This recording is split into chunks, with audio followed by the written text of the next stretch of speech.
Tata letak fasilitas adalah susunan mesin, proses, departemen, tempat kerja, area penyimpanan, gang dan fasilitas umum yang ada di dalam suatu proses produksi.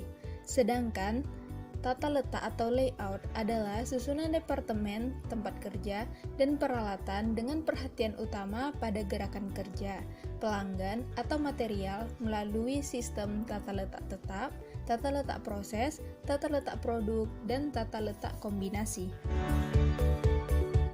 Tujuan dasar dari tata letak fasilitas adalah untuk menjamin kelancaran aliran kerja, bahan, orang, dan informasi melalui sistem.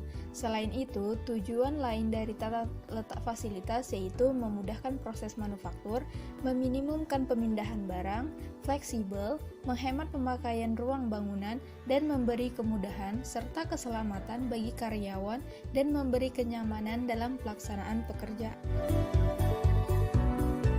Ruang lingkup perencanaan tata letak pabrik dalam perencanaan fasilitas terbagi menjadi 3. Yang pertama yaitu ada lokasi tata letak. Kedua, ada perencanaan fasilitas.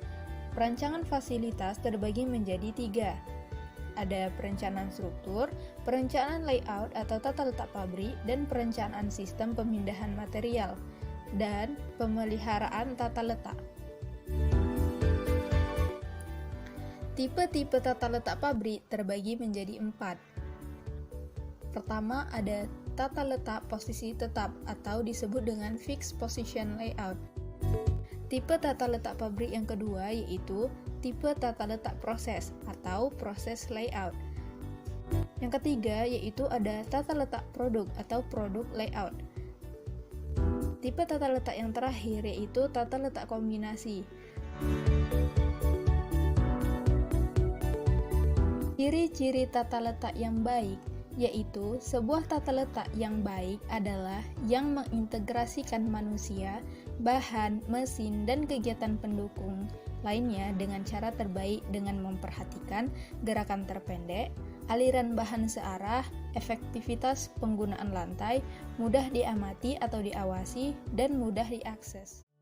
Metode konvensional dalam perencanaan tata letak fasilitas yaitu yang pertama dengan mengidentifikasi aktivitas-aktivitas yang telah didefinisikan sebagai fasilitas pabrik.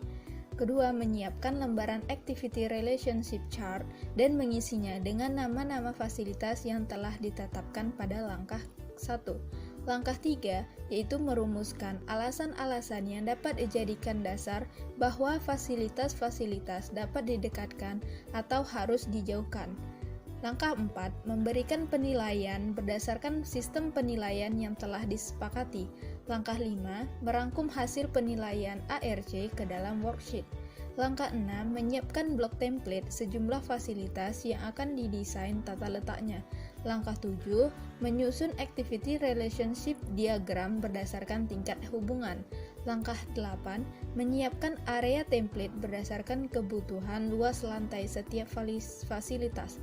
Langkah terakhir yaitu membuat area allocation diagram sebagai tata letak akhir.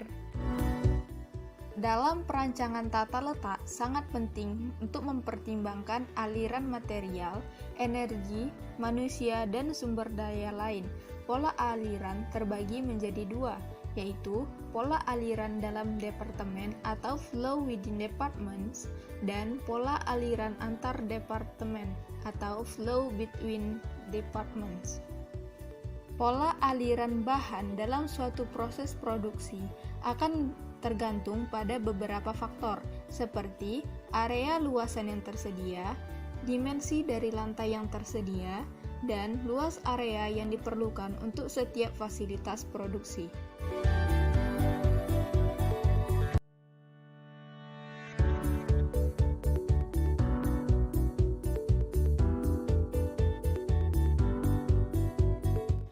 Pola aliran umum terbagi menjadi 5, yaitu pola aliran berbentuk garis lurus atau straight line. Pola aliran kedua yaitu pola aliran bentuk S atau zigzag. Pola aliran ketiga yaitu pola aliran bentuk U. Pola aliran keempat yaitu pola aliran bentuk O atau melingkar. Pola aliran terakhir yaitu pola aliran bentuk L atau bersudut ganjil.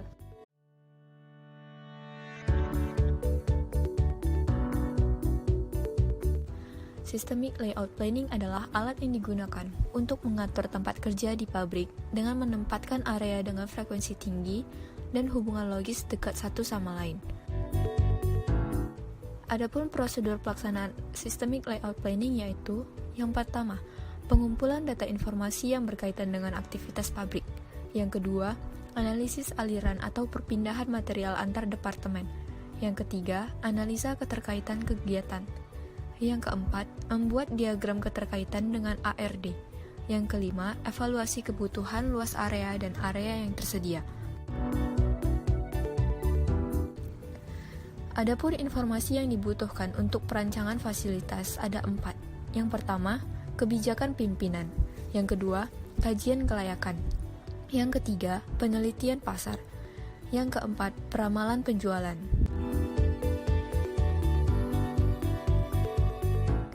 Tahapan proses perancangan fasilitas terdiri dari beberapa langkah. Yang pertama, nyatakan produk yang akan dimanufaktur.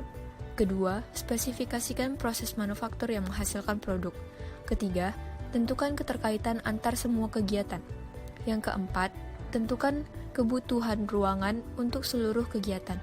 Yang kelima, membuat alternatif rencana fasilitas. Yang keenam, evaluasi alternatif rencana. Ketujuh, implementasi rencana. Kedelapan, pelihara dan sesuaikan rencana fasilitas. 9, perbarui produk yang dimanufaktur. Selanjutnya, desain produk. Desain produk akan menentukan produk akhir atau dalam bentuk dimensi, material, dan lain-lain. Desain proses akan menentukan bagaimana produk akan diproduksi yang di dalamnya terdapat pengurutan kebutuhan proses dengan peta rakitan dan peta proses operasi. Peta rakitan adalah gambaran grafis urutan aliran komponen ke dalam rakitan suatu produk. Peta proses operasi adalah diagram yang menggambarkan langkah-langkah proses keseluruhan yang akan dialami oleh bahan baku hingga menjadi barang jadi. Desain schedule akan menentukan jumlah produk serta menjadwalkan peralatan produksi. Sedangkan desain fasilitas tergantung input yang diperoleh dari 3 desain sebelum. Selanjutnya, routing sheet adalah tabulasi langkah-langkah yang tercakup dalam memproduksi komponen-komponen tertentu yang bertujuan untuk menentukan jumlah bahan baku yang disiapkan dan jumlah mesin teoritis yang harus ada. Rute produksi adalah rute yang menggambarkan langkah-langkah operasi yang diperlukan untuk mengubah bahan baku menjadi produk jadi. Informasi yang diperlukan dalam penentuan jumlah mesin. Yang pertama adalah volume produksi yang dicapai, kedua, estimasi scrap pada setiap operasi, dan yang ketiga, waktu kerja standar untuk proses operasi yang berlangsung. Data-data pada routing sheet. Yang pertama, nomor operasi, yang kedua, nama operasi, yang ketiga, nama mesin atau tools yang dipakai, 4, waktu baku, 5, waktu setup, 6, kapasitas mesin teoritis, 7, persentase scrap yang merupakan kegagalan suatu proses dan tidak dapat digunakan lagi. Yang ke-8, jumlah yang diharapkan atau demand rate, 9, jumlah yang disiapkan, 10, produksi pada efisiensi, 11, reliabilitas mesin, dan 12, jumlah mesin teoritis.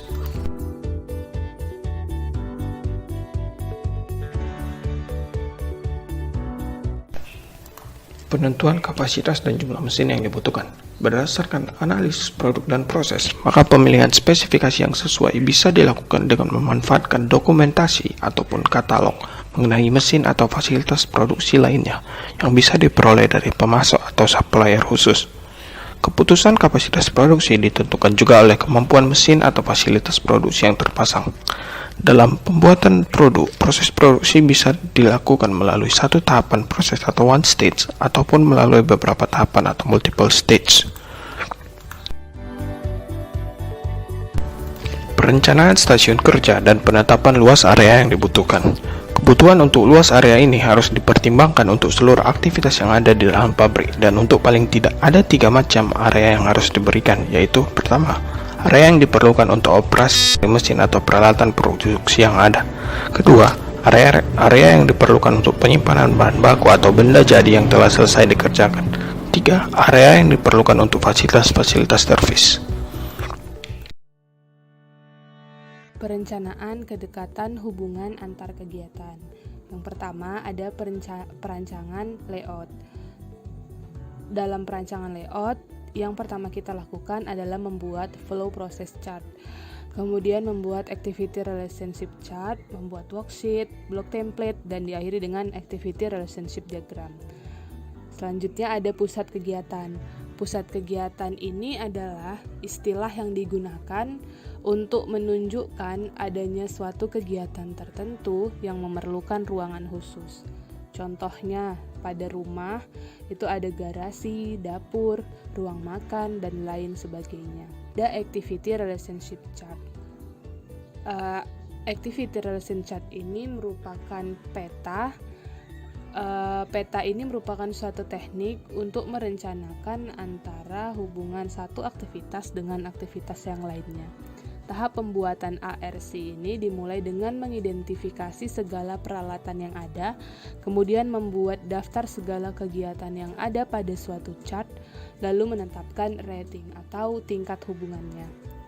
Prosedur pembuatan ARC. Yang pertama, tetapkan semua kegiatan diperlukan. Kemudian semua kegiatan tersebut dikelompokkan dalam kegiatan servis atau kegiatan produksi. Selanjutnya kumpulkan data-data tentang aliran bahan, data personalia, dan data informasi lainnya. Kemudian tetapkan faktor atau subfaktor yang perlu diperhitungkan dalam mempertimbangkan hubungan yang ada. Selanjutnya membuat peta aktivitas yang sesuai jumlah barisnya dengan jumlah kegiatan yang ditetapkan. Masukkan semua kegiatan yang telah ditetapkan ke dalam peta aktivitas. Urutan-urutan di dalam peta aktivitas dapat dibuat sembarangan atau dapat disusun menurut urutan tertentu. Mulai menganalisa tingkat hubungan dan alasan-alasan terhadap aktivitas lainnya. Yang terakhir, tinjau kembali ARC yang telah dibuat dengan orang lain.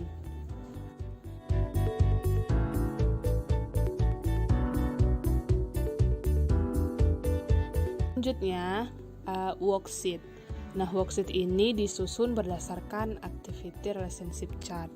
Nah, pada worksheet ini dituliskan nomor dan jenis kegiatan pada kolom sebelah kiri dan tingkat hubungan dari tiap-tiap kegiatan ditulis pada kolom sebelah kanan. Contoh dari worksheet dapat dilihat pada gambar berikut. Block template ini merupakan kelanjutan dari worksheet, di mana masing-masing aktivitas dibuat dalam suatu bujur sangkar ataupun persegi panjang. Contoh dari block template dapat dilihat pada gambar berikut. Selanjutnya ada activity relationship diagram. Diagram ini merupakan kegiatan menyusun blok template yang sesuai dengan tingkat hubungan antar satu blok dengan blok yang lainnya. Aktivitas yang mempunyai tingkat hubungan kedekatan positif atau A, E, dan I yang terbanyak ditempatkan di tengah-tengah. Aktivitas yang mempunyai tingkat hubungan A, E, atau I dengan aktivitas tersebut diletakkan di samping, atas, ataupun bawahnya. Contoh dari activity relationship diagram dapat dilihat pada gambar berikut. Selanjutnya adalah Production Space Requirement Sheet atau PSRS. Sheet ini merupakan alat untuk menganalisis suatu luas lantai yang dibutuhkan khusus untuk kegiatan yang langsung terhadap produksi, di mana jumlah dan ukuran mesin, operator, dan daerah kerja telah direncanakan. Contoh dari PSRS adalah sebagai berikut.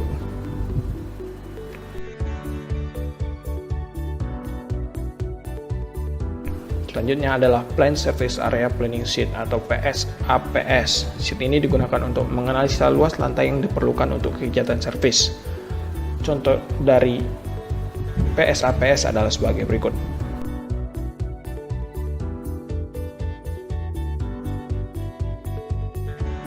Selanjutnya Total Space Requirement Worksheet, di mana worksheet ini merupakan gabungan hasil penganalisaan pada Production Space Requirement Sheet dan Plan Service Area Planning Sheet, di mana TS/RWS ini adalah tabel yang menunjukkan luas lantai masing-masing aktivitas dan jumlah modul serta ukuran template atau area template.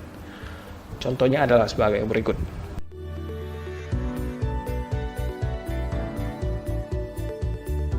Area template ini merupakan skala perbandingan antara luas lantai sebenarnya dengan luas blok tersebut. Luas inilah yang akan menjadi pedoman dalam pembangunan pabrik tersebut. Contoh dari pembuatan area template dapat dilihat pada gambar berikut ini. Selanjutnya ada area allocating diagram atau AAD, di mana AAD ini dibuat dari area template yang masing-masing bloknya dipotong-potong dan disusun sedemikian rupa sehingga sesuai dengan yang telah dikerjakan pada ARD atau Activity Relationship Diagram. Ukuran tiap blok pada AAD ini disesuaikan dengan luas lantai yang dibutuhkan tiap-tiap aktivitas. Contoh dari AAD adalah sebagai berikut.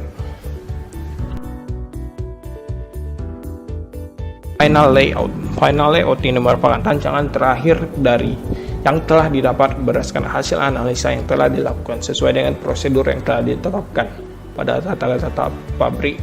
Ini telah disusun menurut skalanya serta letaknya menurut area allocating diagram atau AAD dan dengan mempertimbangkan lorong-lorong yang diperlukan bagi jalan karyawan serta aliran bahan dan peralatan.